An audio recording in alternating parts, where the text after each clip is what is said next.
Welcome, dear students, back to your offline English class. Today we are going to do the language work of your play Basket Full of Sea Trout. So here we start.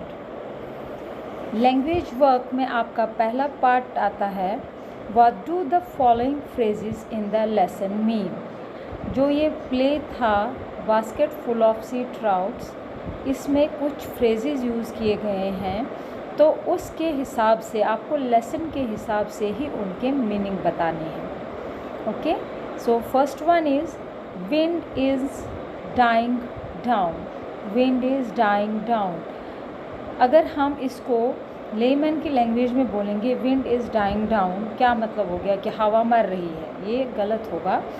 Wind is dying down means the wind is changing into a gentle breeze. Means बिल्कुल हवा जो है वो बिल्कुल आराम से चल रही है। My cup of T. My cup of T means ये मेरा बिजनेस है, ये मेरे काम की बात है। You have none to do it with. Okay, क्या आएगा इसका?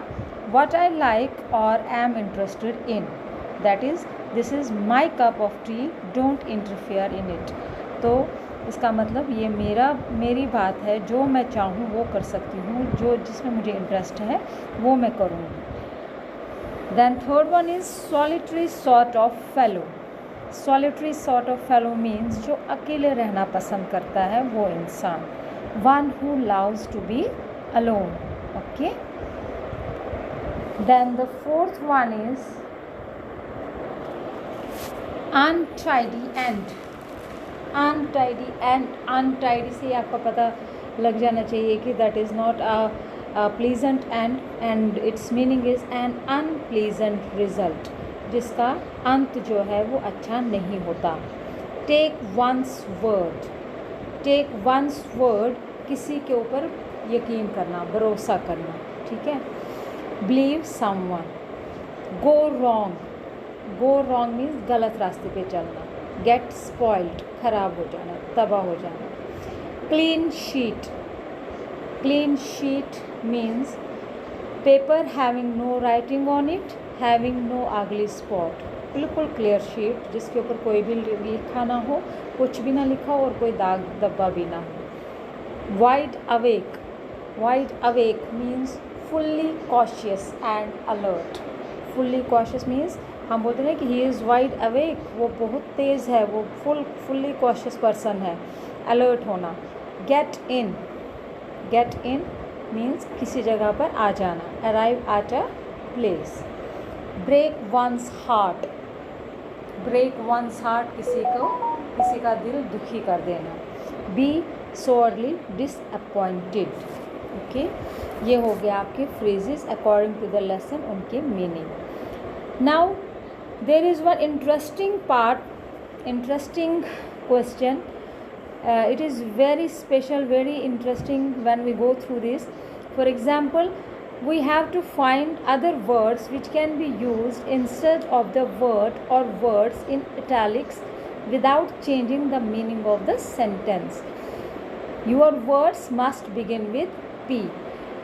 सबसे इंटरेस्टिंग बात यहाँ पर ये है कि यहाँ पर हमारे पास 8 सेंटेंसेस हैं और 8 सेंटेंसेस के अंदर जितने भी आपको इटैलिक वर्ड्स नज़र आ रहे हैं उनका आपने वन वर्ड देना है विदाउट चेंजिंग द मीनिंग। इसका सेंटेंस का मीनिंग चेंज नहीं होना चाहिए और वो वर्ड स्टार्ट होना चाहिए, डिफरेंट वर्ड इसमें आपको यूज़ करना है। और इंटरेस्टिंग क्या है इसमें कि इन 8 सेंटेंसेस में जितने भी वर्ड्स होंगे, जितने भी इटैलिक वर्ड्स हैं, उनका जो वन वर्ड सब्स्टिट्यूशन आएगा वो वर्ड स्टार्ट होगा with the letter P.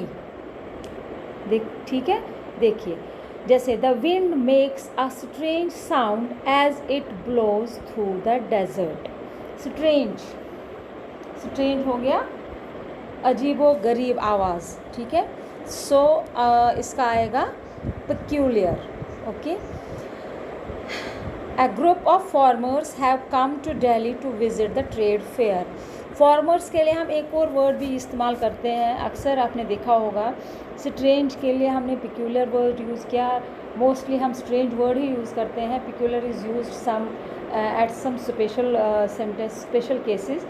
Farmers के लिए हम अक्सर यूज़ करते हैं जो पी से स्टार्ट होता है, दैट इज़ पीजेंट्स. ठीक है.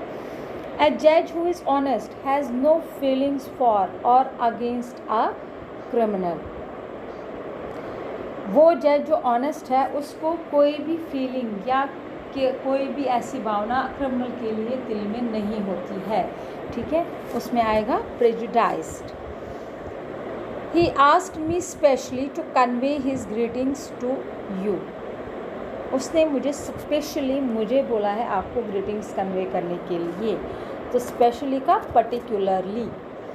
The colonel carefully organised the campaign which led to the overthrow of the enemy. तो ऑर्गेनाइज्ड करना, कोई भी चीज़ का प्लान करना, दैट इज़ प्लान्ड. ठीक है. There is a small way through the fields which will take you to the next village. Way के बदले आप क्या लिखेंगे? Path. The officer think he is strong because he can appoint and dismiss clerks. Strong की जगह आप क्या लिखेंगे? Powerful. The weather is fine today, it is neither too hot nor too cold. Fine, बहुत अच्छा मौसम है आज. तो वेदर के साथ अक्सर हम प्लीजेंट का इस्तेमाल करते हैं. सो it is very interesting that we had written every word that starts with P. okay? आप देखिए ये सारे वर्ड्स जो हैं, जो भी इटैलिक वर्ड्स हैं, उनके लिए हमने इस्तेमाल किया है without changing the meaning of the sentence. और ये सारे वर्ड्स जो हैं वो P से ही स्टार्ट होते हैं. ओके, आप ये पढ़िए, ध्यान से पढ़िए, और कहीं पर कोई मुश्किल हो, कहीं पर कोई प्रॉब्लम हो, then please message on the WhatsApp group. Go through this and learn these phrases and one word substitution. Okay, stay home, stay safe.